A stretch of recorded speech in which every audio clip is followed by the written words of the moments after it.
What I've got up on the bench today is an Alienware gaming laptop that I picked up for free. The only thing that I have to do to it is erase the hard drive, and other than that, it's mine as it is. So this particular model is an Alienware M14x R1. I have owned an M17x, actually a couple of them, R2, and they're a little bit better than this machine, and I'll get into the reason why I have a much older machine on my desk right now. But let's take a look at this laptop right now, see if we can power it up, get it working, and see what it has in store for us. Taking a look at the outside, the top first, we see it's a nice red color. Looks very, very vibrant in person and kind of does in the camera as well. A nice looking color. It's a bit scratched up. It is an old laptop. It's, what, 8 years old now, so that's kind of expected. It's got a little bit of tape on there. It's not anything that's really a big deal. On the front, these are not speakers. These are actually little LED. There's an LED or something behind there, and this whole thing lights up. I thought they were speakers at first, but they are not. On the left side, we have a nice assortment of I/O. We've got VGA, so you can tell it's a bit of an older machine. HDMI out, DisplayPort out. There's a USB with power share, some audio, and a micro SD and a regular SD card slot. I always enjoy seeing a micro SD card slot on laptops. I don't see that very often. There's a single exhaust fan, which is interesting that there's only one exhaust on the back of this machine, as well as a DC jack for the, I think it's a 7.7 amp power adapter. It's quite power hungry. On the right side, there's a slot loading DVD drive. It might be a Blu-ray drive. Probably just a DVD drive though. 2 USB 3s, gigabit Ethernet, and a Kensington lock slot. Now let's turn it over and briefly take a look at the back. So I said it was interesting there's only one exhaust fan on here, and I believe this is for the CPU. There's an intake on the bottom here for either the CPU or the GPU, and it exhausts out the bottom. There's an intake here, and now that I'm looking at it, maybe there's no fan under there. Maybe the CPU and GPU are cooled by the same heat pipe and exhaust fan. This just looks like an intake, so maybe that explains it. Not a whole lot to mention on the bottom. There's a very small, what looks like an intake up at the top, but that is about it. Taking the bottom cover off is very easy. There's a screw down here, and there's a screw over here. They're both captive screws, so they're not going to come out no matter how much I unscrew them, which is neat. Back slides down, and there it is. There are the internals. So I guess I was incorrect in thinking that the GPU and CPU were cooled separately. That must just be on the larger 17-inch gaming laptops. There's actually RAM under here, so I guess I won't take it out right now. I know for a fact it has 8 gigs of RAM, and in order to replace it, it looks as though we've got to take out at least 2 screws, maybe more than that, to lift up this, what looks like a plastic shield, but is definitely not plastic. Over here, cooling fan. Again, it's all kind of, the 14-inch version is a bit more cramped than the 17, but I can see under there, there's the GPU around about here, and then the CPU over here, something like that, and they're both cooled by the same heat pipes and cooling fan.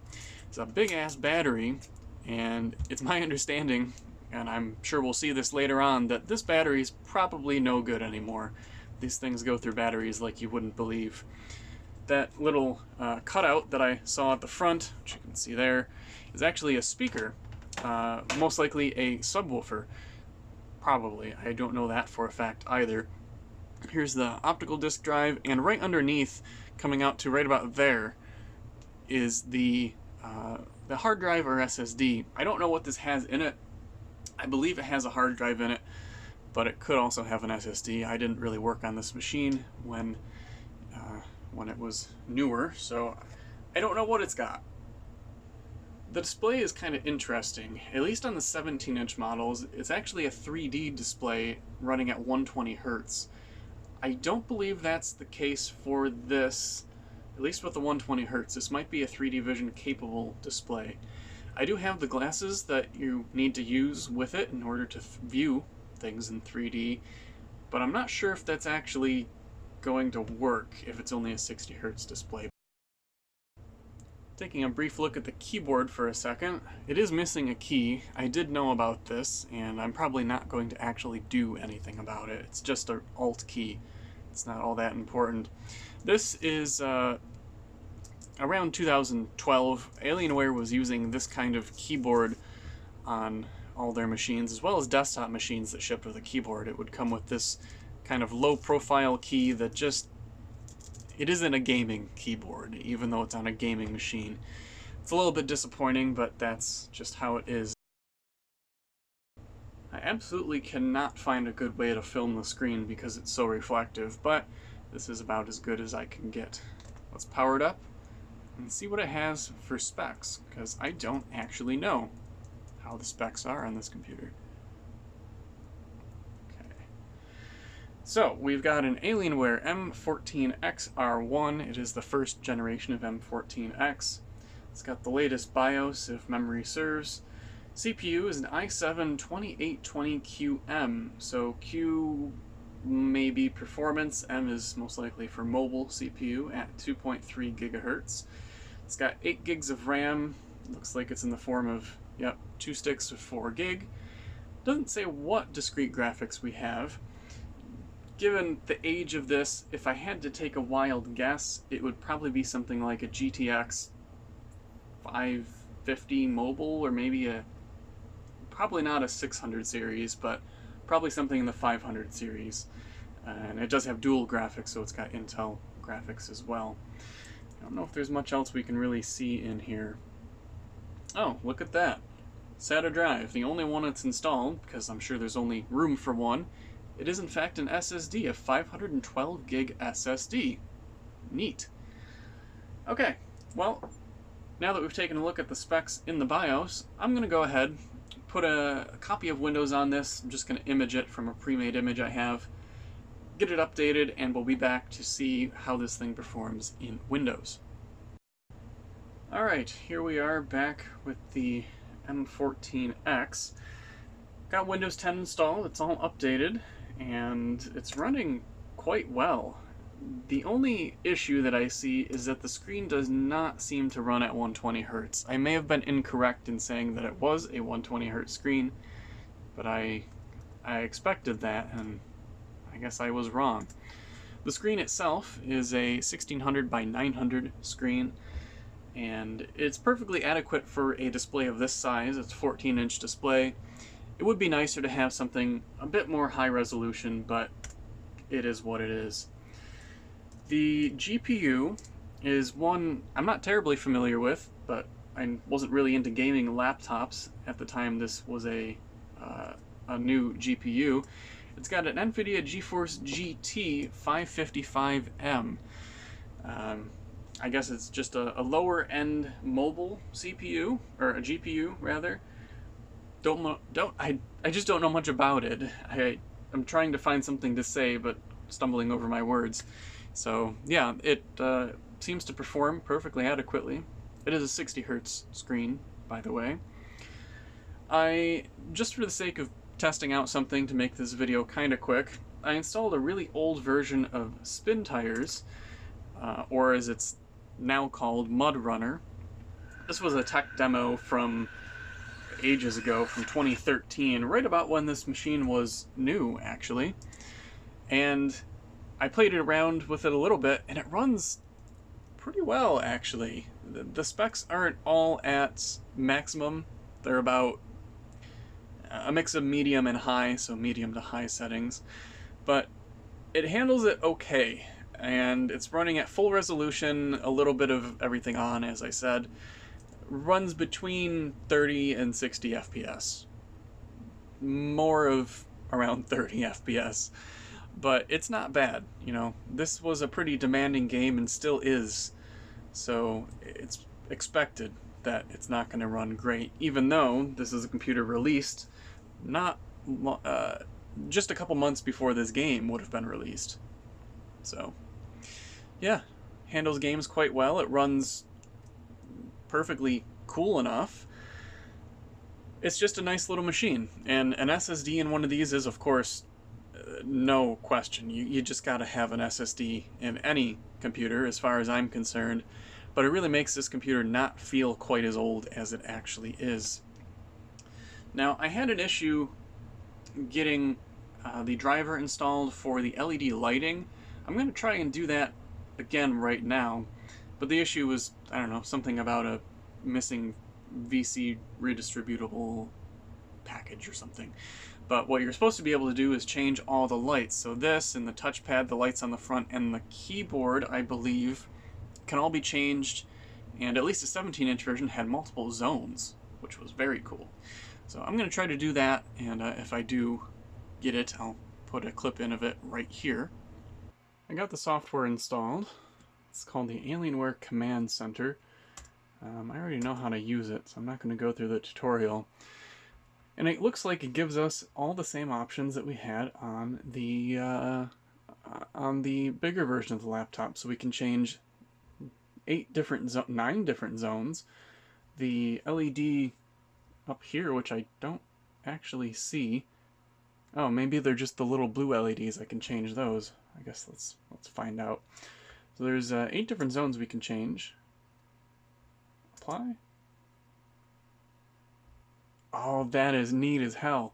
I don't know why this impresses me the most, but changing the little indicator lights for caps lock and the Wi-Fi indicator, you can change them. Who would have thought? I want to select all the zones at once, but maybe I can't. Let's see. Somewhere, maybe it was... Ah, there it is. Advanced, let's do color wheel to really show off the colors we can do. So this will go through all the colors it's capable of on the machine, and we'll apply it. I'll tilt the camera down so we can get a good look at what's going on here. And I'll turn off this light.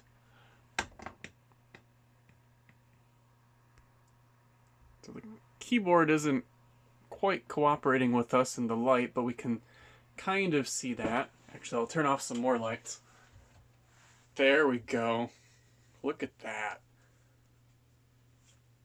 Isn't that just the coolest freaking thing you've ever seen? By today's standards, you know, some newer gaming laptops have this functionality, and it's implemented a little more smoothly, but isn't that just so freaking cool? God, I love this.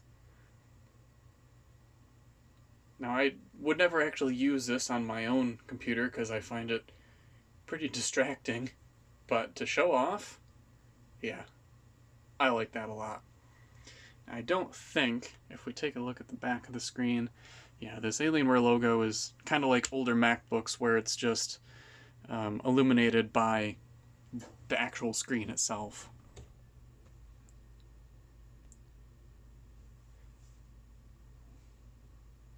What a cool thing.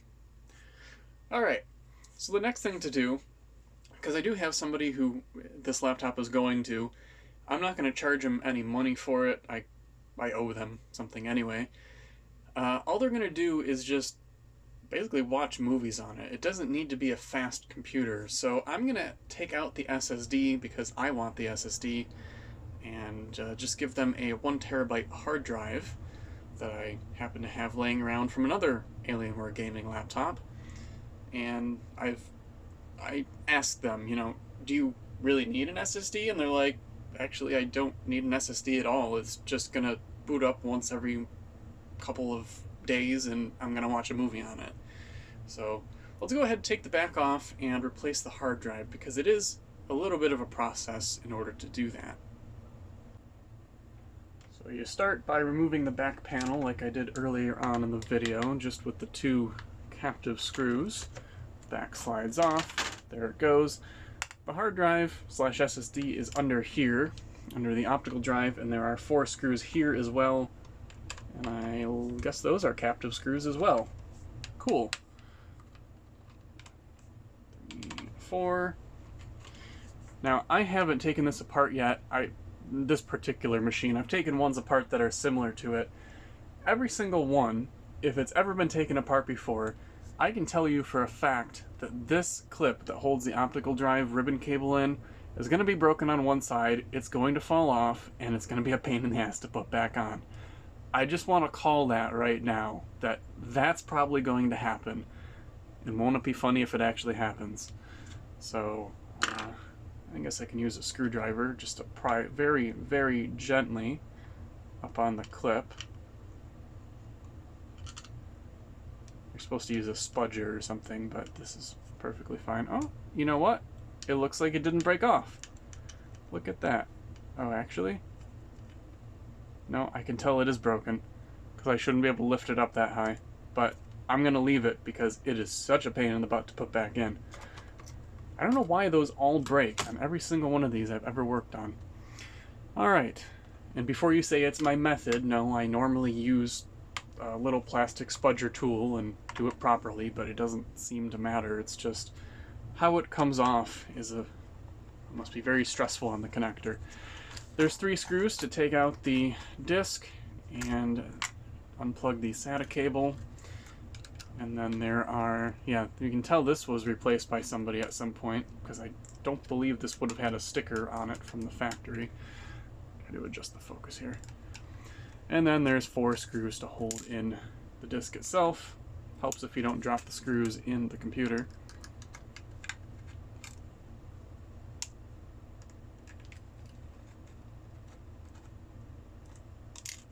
Alright, there it is, comes right out.